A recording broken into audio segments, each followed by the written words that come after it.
आज के एमएलए को नासिक जाना पड़ा, हमने मजबूर किया। आज के एमएलए को प्रशासन तक जाना पड़ा, हमने मजबूर किया।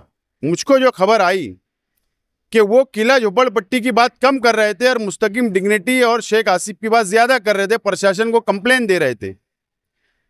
किला झोपड़पट्टी के रहने वाले लोगों के साथ आज हाईकोर्ट में सीनियर एडवोकेट एमपी वसी से बैठकर बातचीत हुई और कई मुद्दों पर समझने के बाद ये तय हुआ कि इस मामले में कानूनी कार्रवाई ज़रूरी है और जिस हिसाब से प्रशासन काम कर रहा है, 31 मई की डेडलाइन बार बार अखबारात में और डिपार्टमेंट के लोगों की तरफ से दी जाती है, यहाँ तक कि मौजूदा एमएलए की तरफ से भी 31 मई की डेडलाइन दी गई कि किला झोपड़पट्टी उखाड़ने की तैयारी शुरू हो चुकी है। ऐसे वक्त में किला साकनीन को ये लगा कि आसिफ शेख साहब और हम लोग मिलकर उनकी मदद करें, तो हम मालेगांव शहर में जो कर सकते थे वो भी किए। कल आसिफ शेख साहब ने लोक आयुक्त में भी एक पिटीशन इनकी तरफ से फाइल करवाया और आज कोर्ट में एक पिटीशन बनाया जा रहा है, क्योंकि जिस हिसाब से फिरका परस्त बुलडोज़र की सियासत कर रहे हैं, ऐसे वक्त में हमारे पास कानूनी रास्ता है और उस कानूनी रास्ते से हम एक मजबूत पिटीशन बना रहे हैं। तो जो भी लोग पिटीशन दाखिल कर रहे हैं, सबके नाम से अलग अलग नाम से पिटीशन फाइल किया जाएगा, उनकी एक लिस्ट दी जाएगी और वहाँ रहने वाले जो भी लोग किला झोपड़पट्टी बचाओ कमेटी जो पहले से 1980 से बनी हुई है, उस कमेटी के मातहत जो भी लोग पिटीशन फाइल करना चाहते हैं, हम उन सबका पिटीशन फाइल करेंगे, उन सब के लिए लड़ेंगे। और जो नहीं करना चाहते हैं उस पर भी हमारा कोई एतराज़ नहीं है, मगर जो किला झोपड़पट्टी बचाओ कमेटी की तरफ से आएगा, हम उसकी मदद करने के लिए तैयार हैं। मुस्तकीम डिग्निटी साहब ने पूरी तफसील आपको बताई है।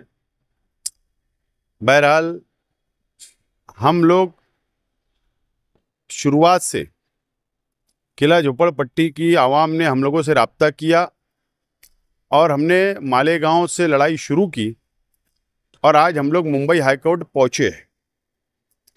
ये लड़ाई सिर्फ नासिक जाके मेमोरेंडम देना या आज दिन भर पूरा दिन मेमोरेंडम देते घूमते रहना, इन लोगों का मसले का हल नहीं है। मसले का हल है जो हम लोगों को समझता है, और इसीलिए वक्त बहुत कम है और इसीलिए हम लोगों ने मालेगांव से मुंबई तक ये लड़ाई लड़ी है, यहाँ तक पहुँचे हैं। कल लोक आयुक्तों के अंदर पिटीशन दाखिल की गई वकील के मार्फत, और आज मुस्तकीम डिग्निटी साहब और पूरी टीम सुबह से वसी साहब के पास, एडवोकेट वसी साहब के पास बैठकर उन्होंने पूरी पिटीशन तैयार की है और उम्मीद है कि कल ये पिटीशन दाखिल कर दी जाएगी। और हमारी लड़ाई, कानूनी लड़ाई भी हम लड़ने के लिए तैयार है और ज़रूरत पड़ने पर पुरअमन तरीके से ज़मीन की लड़ाई, रोड के ऊपर, रास्ते के ऊपर भी लड़ने के लिए हम लोग तैयार हैं।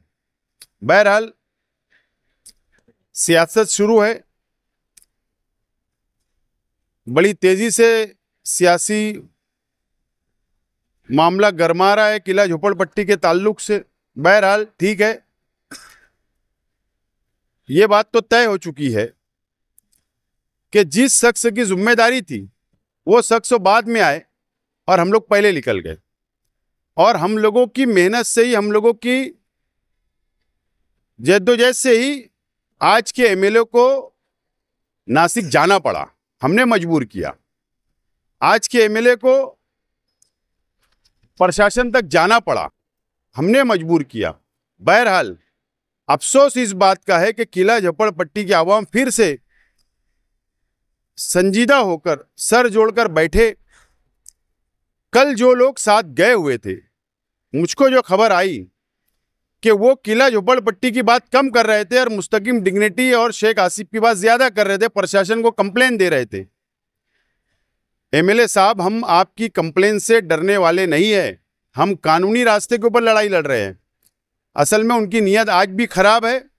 वो जिस अंदाज में कलेक्टर से बात कर रहे थे कल, जो मुझको मालूमात हुई, या पुलिस प्रशासन से, वो कल भी प्रशासन की बाजू मान रहे थे, कल भी प्रशासन के फैसले को ही मान रहे थे, कल भी सरकार के फैसले को ही मान रहे थे। वो लड़ाई लड़ना नहीं चाहते थे, बाहालत मजबूरी वो सामने आए हैं ठीक है, जो लोग भी उनके साथ जाना चाहते हैं, हमको खुशी है कि उनके साथ जाकर भी आप लोग अपनी लड़ाई को लड़ना चाहिए। हमारा मकसद है झोपड़पट्टी बचे और उसके लिए हम लोग यहाँ तक पहुंचे। डायमंड कारपेट, हमारे वहाँ कारपेट, ग्रास, हेडलोन, रेलवे वाला कारपेट होलसेल रेट में दिया जाता है। हमारा पता याद रखें, मुस्तफा बंगार बाजार, डायमंड कारपेट।